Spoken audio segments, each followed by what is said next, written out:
Evening students, कैसे हैं आप। इस बार जो है थोड़ा सा डिले हो गया, वीडियो जो अपलोड नहीं कर पाए, लेकिन कोई बात नहीं, हम जो है जल्द ही आपके साथ बहुत सारे वीडियो शेयर करने वाले हैं।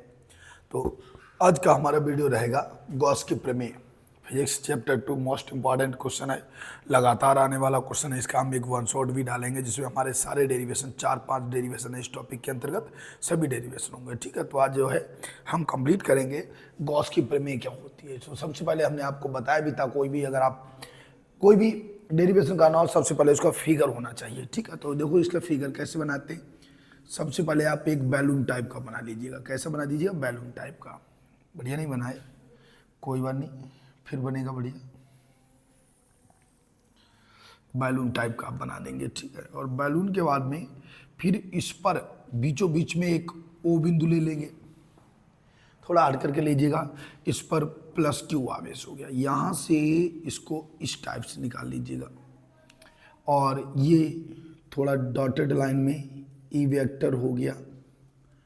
मैंने बढ़िया तो नहीं किया है, तो चला गया वीडियो। चलो देखते हैं, कोई बात नहीं। इसको कैसे बनाते हैं एक बार समझिएगा जरा, फिर एक बार समझिएगा इसको। ठीक है, इसको हटा देते हैं, अभी मैं दोबारा आपको समझा दूंगा, बेहतर समझा दूंगा, कभी परेशान मत होना। तो देखो कैसे बनाते हैं चित्र, एक बार देखिएगा। सबसे पहले आप एक बैलून टाइप का बनाएंगे, बैलून टाइप का बना लेंगे। इस पर क्या हो जाएगा, ओ बिंदु हो गया, प्लस क्यू आवेश हो गया। यहाँ से ऐसे इस टाइप से ये ई वेक्टर हो गया। यहाँ पर ये एन कैप हो जाएगा, थीटा, ये इस टाइप से मिलाना। यहाँ पे बिंदु पी हो जाएगा। कौन सा है? पी बिंदु है। ये वाला डी ए वेक्टर, ये वाला डी वेक्टर, डी हो जाएगा, डी ए हो जाएगा। ये डी ओमेगा कोणीय वेग, और यहाँ से यहाँ तक त्रिज्या आर होती है। ये टोटल ओवरऑल इसका नाम होता है गॉसियन पृष्ठ ए। ठीक है, तो ऐसे हम इसका फिगर बनाते हैं। आपको फिगर सबसे पहले सीखना पड़ेगा। कोई भी डेरिवेशन करो, सबसे पहले उसका फिगर आना चाहिए, उसके बाद ही आप डेरिवेशन क्लियर कर पाएंगे। तो देखिए जरा ध्यान से समझ लेना। इसको बिना देखे बनाने के बाद प्रयास करिएगा, पहले समझ लीजिए, उसके बाद बिना देखे बनाने का प्रयास करिएगा। कॉपी लेके जरूर बैठा करो, आप लोग लगातार सीखते जाइएगा। ज़्यादा से ज़्यादा शेयर भी करते रहना ताकि सभी बच्चे सीख सकें। तो देखिए जरा गॉस की प्रमेय क्या होती है, क्या होता है, जरा इसको समझते हैं। इस प्रमेय के अनुसार, इस प्रमेय के अनुसार किसी बंद पृष्ठ ए से गुजरने वाला कुल वैद्युत फ्लक्स फाई ई। इस प्रमेय के अनुसार किसी बंद पृष्ठ ए से गुजरने वाला कुल वैद्युत फ्लक्स फाई ई उस पृष्ठ द्वारा घेरे गए कुल आवेश Q का 1/ε0 गुना होता है। ये गॉस की प्रमेय होती है। क्या होता है?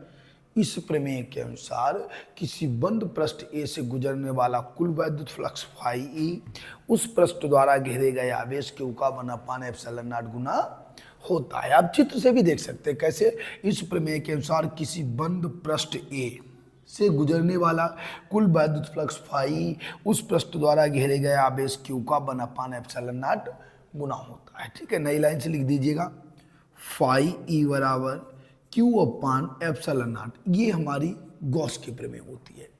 अब यहीं पर हम क्या करते हैं, मैक्सवेल का प्रथम समीकरण क्लियर करते हैं। मैक्सवेल का प्रथम समीकरण, हम जब मैक्सवेल के समीकरण पढ़ाएंगे तो वहां पे जरूर ये आएगा वापस।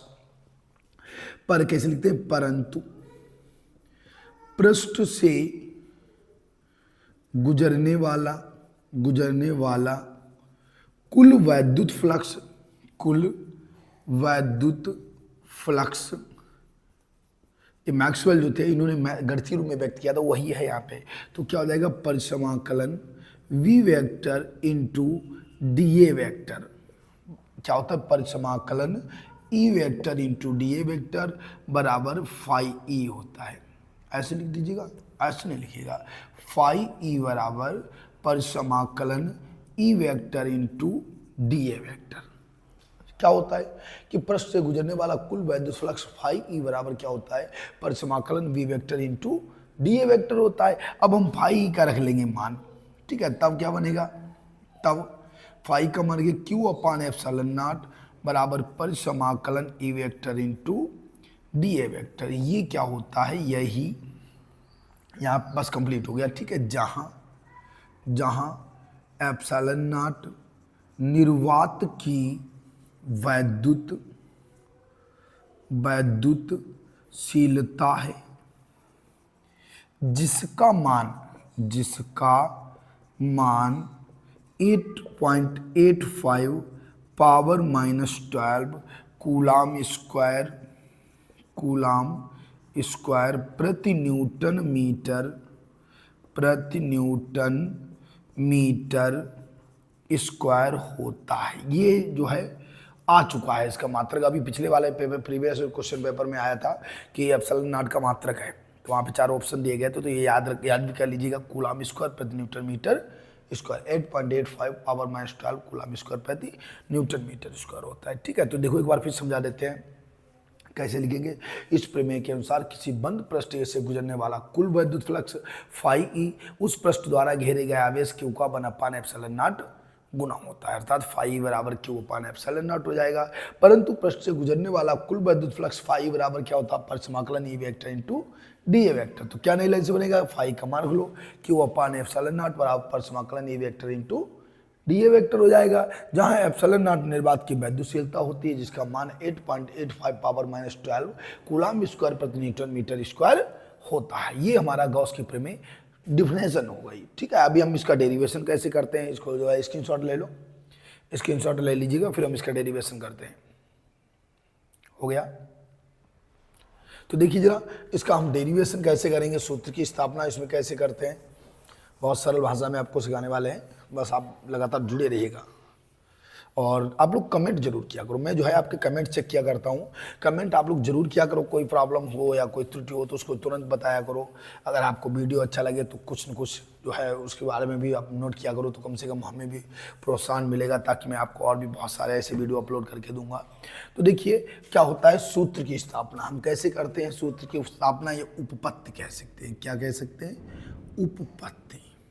देखिए जरा उपपत्ति क्या होती है इसको हम समझाते हैं। तो हमने बताया, अभी क्या लिखेंगे, माना, बिल्कुल सेम लगाना है आपको, ठीक है। माना कोई बिंदु आवेश प्लस क्यू किसी बंद पृष्ठ ए के भीतर, सबसे इजी भाषा में आपको सिखाने वाले हैं हम, भीतर बिंदु ओ पर स्थित है। हमने बताया माना कोई बिंदु आवेश प्लस क्यू, किसी बंद पृष्ठ ए के भीतर बिंदु ओ पर स्थित है, ठीक है। फिर क्या लिखेंगे, प्लस क्यू आवेश से स्मॉल आर मीटर दूरी पर एक बिंदु P है, जिसके चारों ओर क्षेत्रफल dA तथा संगत क्षेत्रफल dA वेक्टर है, जिसके चारों, माना हमने क्या बताया कि प्लस क्यू आवेश से आर मीटर दूरी पर एक बिंदु P है, जिसके चारों ओर क्षेत्रफल dA और संगत क्षेत्रफल dA वेक्टर है, ठीक है। नई लाइन से लिखेंगे, तब प्लस क्यू आवेश के कारण P बिंदु पर तीव्रता क्या होता है, P बिंदु पर तीव्रता E बराबर होगा 1/4 pi epsilon naught into Q upon R square, समीकरण फर्स्ट।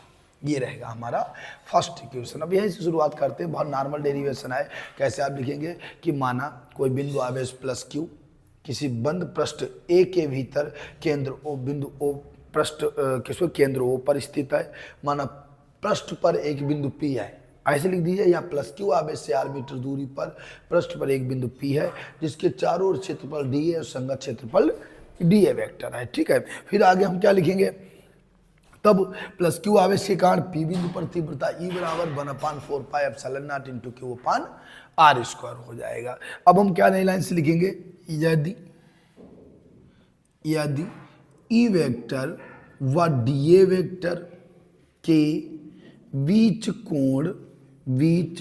कोण थीटा हो तो E वेक्टर और dA वेक्टर, E वेक्टर और dA वेक्टर के बीच कोण थीटा हो तो क्या बनेगा, पृष्ठ से गुजरने वाला वैद्युत फ्लक्स क्या होगा, डी फाई ई बराबर E vector into D A vector. क्या बनेगा, डी फाई बराबर E vector into D A vector. नई लाइन से क्या बनेगा, डी फाई ई, इसको यहाँ नोट करते हैं कैसे, वैद्युत फ्लक्स डी फाई ई बराबर E vector into D A vector बराबर हो जाएगा E D A cos theta. इसको बस हो गया, समझ लो काम। कैसे लिखेंगे, डी फाई बराबर E vector into D A vector, E vector और डी ए वेक्टर के बीच कोण थीटा है तो बराबर ई डी ए कॉस थीटा हो जाएगा। ठीक है, नई लाइन से हम क्या लिखेंगे, समीकरण फर्स्ट से ई का मान रखने पर, जो आपको फर्स्ट में दिख रहा है बस वही मान हम यहाँ पर रख देंगे। तो कैसे जब हम मान रखेंगे तो क्या बनेगा, जरा एक बार समझ के चलिएगा क्या बनेगा। यहाँ ब्लैक से हम नोट करते हैं, आपको साफ दिखाई दे, डी फाई और ई का रख दीजिए मान, तो क्या होगा 1/4 pi epsilon naught into Q upon R square into क्या बनेगा डी ए कॉस थीटा। ये बनेगा डी, क्या बनेगा डी फाई ई, इसको साथ स्पष्ट क्लियर नहीं दिख रहा है तो हम उसी पेन से नोट करते हैं। देखो क्या बनेगा, थोड़ा समझ के चलिएगा इसको। ई का मान रख दीजिए तो क्या बनेगा, डी फाई ई बराबर ई का मान को 1/4 pi epsilon naught into Q upon R square. फिर क्या बना, बचा हुआ उतार दो, डी ए कॉस थीटा। ठीक है, क्या करेंगे आप, यहाँ पे ई का मान रख लेंगे और बाद बाकी सब यही उतार लेंगे। ठीक है, अब नई लाइन से अगले स्टेप में हम क्या करने वाले हैं, हम आर स्क्वायर को इसके नीचे लाएंगे, इसको यहाँ पे ले जाएंगे। तो नई लाइन से क्या बनेगा, डी फाई या करके लिख लेना, डी फाई बराबर क्या बनेगा, Q upon 4 pi epsilon naught, Q upon 4 pi epsilon naught, R square को इसके नीचे लाओ बराबर into D A cos theta upon R square. ऐसे लिखेंगे हम। ठीक है, कैसे लिखेंगे, अगले स्टेप हमने कुछ नहीं किया है, हमने Q upon 4 pi epsilon naught लिख लिया, बचा हुआ D A cos theta upon R square लिख दिया। ठीक है, यदि D A cos theta upon R square बराबर डी ओमेगा हो तो अब हम इसके स्थान पर क्या लिख देंगे, डी ओमेगा लिख देंगे। तो क्या नई लाइन से बनेगा, डी फाई बराबर Q upon 4 pi epsilon naught into D omega. ठीक है, इस टाइप से नोट करते हैं, इंटू डी ओमेगा। इसके स्थान पर, टोटल के स्थान पर आपको डी ओमेगा लिखना है। ठीक है, घनकोण होता है। अब क्या लिखेंगे नई लाइन से, तब संपूर्ण पृष्ठ से गुजरने वाला कुल वैद्युत फ्लक्स क्या होता है, फाई ई बराबर परिसमाकलन डी फाई, या फाई बराबर समाकलन डी फाई हो जाएगा। संपूर्ण पृष्ठ से गुजरने वाला कुल वैद्युत फ्लक्स फाई ई समाकलन डी फाई बनेगा। ठीक है, इधर नोट डाउन कर लीजिएगा, फिर हम आगे भी इसको बताते हैं। थोड़ा और बचा हुआ डेरिवेशन हमारे पास, फिगर बना लो, फिर हम फिगर हटा देते हैं क्योंकि अब इसका काम यहाँ से हो गया है। हम जब समझाएंगे तो दोबारा फिर बना लेंगे फिगर। स्क्रीनशॉट ले लेना, नहीं तो वीडियो पॉज करके आप जो है फिगर बना लीजिएगा, उसके बाद जो है आगे देखते हैं। तो क्या करेंगे आगे आप देखिएगा जरा। हमने क्या किया, यहाँ पे इसका इधर लगा देते हैं, बस थोड़ा ही बचा हुआ, ज़्यादा नहीं बचा है।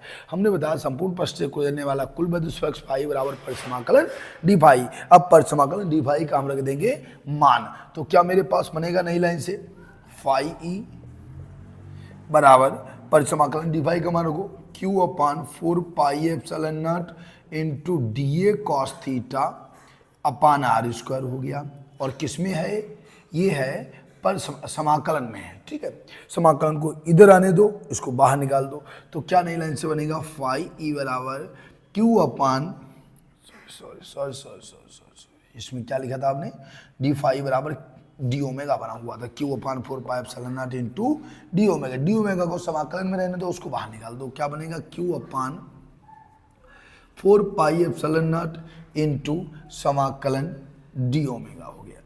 यदि समाकलन डी ओमेगा बराबर 4 पाई अर्थात घनकोण हो तो क्या बनेगा, फाई बराबर Q upon 4 pi epsilon naught into 4 पाई से 4 पाई कट गया, फाई ई बराबर क्यू अपान एप्सिलॉन नॉट। यही गॉस की प्रमेय है। तो ये हमारा कंप्लीट हो जाएगा, यही गॉस की प्रमेय है। इसको नोट डाउन कर लीजिएगा, वीडियो को दोबारा एक बार देख लीजिए। हालांकि भी एक प्रयास हम भी करते हैं आपको सिखाने का। तो सबसे पहले हमने बताया कि किसी बंद पृष्ठ से गुजरने वाला, क्या इस प्रमेय के अनुसार किसी बंद पृष्ठ से गुजरने वाला कुल विद्युत फ्लक्स फाई ई उस पृष्ठ द्वारा घेरे गए आवेश क्यू का अपान एप्सिलॉन नॉट गुना होता है, ठीक है। आपने नोट कर लिया हो तो उसको मैच कर लीजिएगा। फिर हमने बताया अर्थात फाई बराबर क्यू अपान एप्सिलॉन नॉट, परंतु पृष्ठ से गुजरने वाला कुल विद्युत फ्लक्स फाई बराबर परिसमाकलन D vector into E vector into D A vector होता है। तो क्या बना हमने, क्यू अपान एप्सिलॉन नॉट बराबर परिसमाकलन E vector into D A vector, जहाँ एप्सिलॉन नॉट निर्वात की विद्युतशीलता होती है, जिसका मान 8.85 पावर -12 कूलम स्क्वायर पर न्यूटन मीटर स्क्वायर होता है। फिर आपके लिए सूत्र की स्थापना उपपत्ति लिखेंगे। तो उपपत्ति में हम क्या लिखेंगे, माना कोई बिंदु आवेश प्लस क्यू किसी बंद पृष्ठ के भीतर बिंदु केंद्र ओ पर स्थित है। माना पृष्ठ पर एक बिंदु P है जिसके चारों ओर क्षेत्रफल डीए और संगत क्षेत्रफल डीए वेक्टर है। तब प्लस क्यू आवेश के कारण P बिंदु पर तीव्रता E बराबर होता है 1/4 pi epsilon naught into Q upon R square. 1/4 pi epsilon naught into Q upon R square होता है। फिर हम लिखेंगे नई लाइन से, हमने चित्र भी दिखाया हुआ था, हालांकि यहाँ से मिटा दिया हमने चित्र। यदि ई वेक्टर और डी ए वेक्टर के बीच कोण थीटा है तो क्या बनेगा, डी फाई पृष्ठ से गुजरने वाला कुल विद्युत फ्लक्स डी फाई बराबर परिसमाकलन E vector into D A vector, sorry direct लिख दीजिएगा, डी फाई बराबर E vector into D A vector बराबर क्या हो जाएगा, E D A cos theta हो जाएगा। और ई का रख देंगे समीकरण फर्स्ट से मान। जब आप मान रखेंगे तो क्या बनेगा, ई का मान को 1/4 pi epsilon naught Q upon R square into D A cos theta upon R square. अब Q upon 4 pi epsilon naught एक तरफ कर देना, D A cos theta upon R square एक तरफ कर देना। तो D A cos theta upon R square बराबर होता है डी ओमेगा। मान दिया D A cos theta upon R square बराबर डी ओमेगा है। तो अब हम इसके स्थान पर क्या लिख देंगे, डी ओमेगा। तो क्या बनेगा, डी फाई बराबर Q upon 4 pi epsilon naught into D omega हो जाएगा, ठीक है। फिर लिखेंगे संपूर्ण पृष्ठ से गुजरने वाला कुल विद्युत फ्लक्स फाई बराबर परिसमाकलन डी फाई होता है, या समाकलन डी फाई। तो अब हम क्या करेंगे, इसमें ये वाला रख देंगे मान रखने के बाद Q upon 4 pi epsilon not बाहर होगा, समाकलन डी ओमेगा हो जाएगा, समाकलन डी ओमेगा। नई लाइन से समाकलन डी ओमेगा अर्थात 4 पाई और घनकोण है तो यहाँ पे रखना है आपको 4 पाई। तो क्या बनेगा, फाई बराबर Q upon 4 pi epsilon not, और इसका मान भी 4 पाई से 4 पाई कट जाएगा, क्यू अपान एप्सिलॉन नॉट। यही गॉस की प्रमेय है। कंप्लीट कर लीजिएगा दोस्तों। और अभी हम आपको वन शॉट में पूरे चारों डेरिवेशन के कंप्लीट कराएंगे, अलग अलग भी वीडियो सेंड करेंगे, आप देख लीजिएगा। और तब तक के लिए जय हिंद।